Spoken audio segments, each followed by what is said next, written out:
বাংলাদেশের প্রধানমন্ত্রী সরকারি বাসভবন গণভবনকে জুলাই গণঅভ্যুত্থান স্মৃতি জাদুঘরে রূপান্তর করা হয়েছে। গত বছরের 5 আগস্ট ক্ষমতাচ্যুত হয়ে ফ্যাসিবাদী সাবেক প্রধানমন্ত্রী ভারতে পালিয়ে যান। এরপর অভ্যুত্থানের স্মৃতি রক্ষার্থে গণভবনকে জাদুঘরে পরিণত করার সিদ্ধান্ত নেয় সরকার।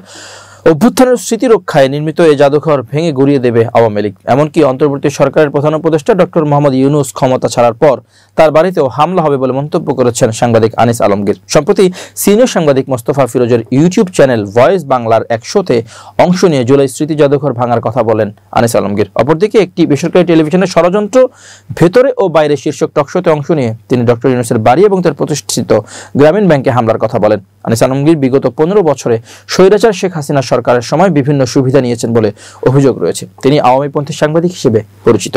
দীর্ঘদিন আওয়ামী ঘরানার মালিকানাধীন আজকের পত্রিকায় চাকরি করেছেন তিনি। এছাড়াও শেখ হাসিনার আমলে একটি পত্রিকার সম্পাদক হিসেবে দায়িত্ব পালন করেন। একই সঙ্গে সে সময় তিনি ঢাকা বিশ্ববিদ্যালয়ে খণ্ডকালীন শিক্ষকতা করেন। মোস্তফা ফিরোজের শোতে আনিস আলমগীর বলেন, আমি বেঁচে থাকি কিনা জানি না, আপনি লিখে রাখেন এই গণভবন আরেকদিন প্রধানমন্ত্রীর বাসভবন হবে। এখানে যে স্মৃতি জাদুঘর বানাচ্ছেন না, আওয়ামী লীগ বা অন্য কোনো দল কেউ যদি আবার ক্ষমতায় আসে, প্রথম যেটা ভাঙবে সেটা হচ্ছে এই স্মৃতি জাদুঘর। কারণ আপনি জাদুঘরের জায়গায় করবেন, প্রধানমন্ত্রীর বাসভবন কেন স্মৃতি জাদুঘর বানাবেন? এমন প্রশ্ন তুলে তিনি বলেন, ওইখানে কি দেখাবেন? বক্ষবন্ধনী দেখাবেন? যেগুলো দেখিয়েছিলেন কি দেখাবেন?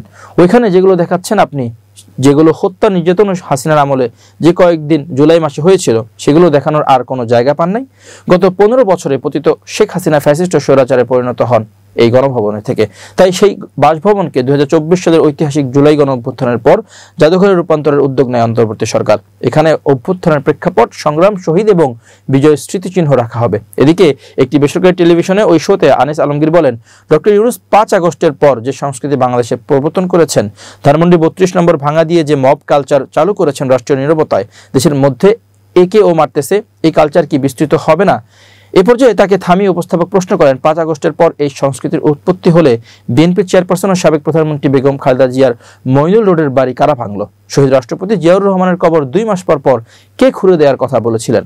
এক প্রশ্নের জবাবে তিনি বলেন, 5 আগস্টের পর থেকে রাষ্ট্রীয় নীরবতা ও স্পন্সরে যেগুলো হলো, 32 নম্বর ভাঙা হলো, আগুন দেয়া হলো এবং অন্যান্য জায়গায় ব্যক্তিকেন্দ্রিক যে আক্রমণ হলো, উদাহরণ দিলাম মুক্তিযোদ্ধাদের গলায় জুতার মালা দেওয়া, সাবেক সিইসি থেকে শুরু করে এবং ভুয়া মামলা তো আছেই। এই কালচারের পরিপ্রেক্ষিতে আমি বলেছিলাম, ডক্টর ইউনূস আমাদের যে ইনক্লুসিভ সোসাইটির কথা বলেছিলেন, যেখানে আমাদের একসঙ্গে এগিয়ে যাওয়ার কথা ছিল, সেটা উনি রুদ্ধ করে দিয়েছেন। সেই রুদ্ধ করার পরিপ্রেক্ষিতে ওনার বাড়িতেও কিন্তু আক্রমণ হবে। ওনারা যদি ক্ষমতা থেকে চলে যান, ওনার যে গ্রামীণ ব্যাংক, সেগুলোর উপরও আক্রমণ হবে। পরবর্তীতে আমাকে কিছু বললো যে আমি নাকি উস্কে দিয়েছি। না, আমি উস্কে দিইনি, আমি বলছি এই কালচার কিন্তু হবে। এই কালচার এখন দেখতেছেন আপনি, আরও কিন্তু চলবে।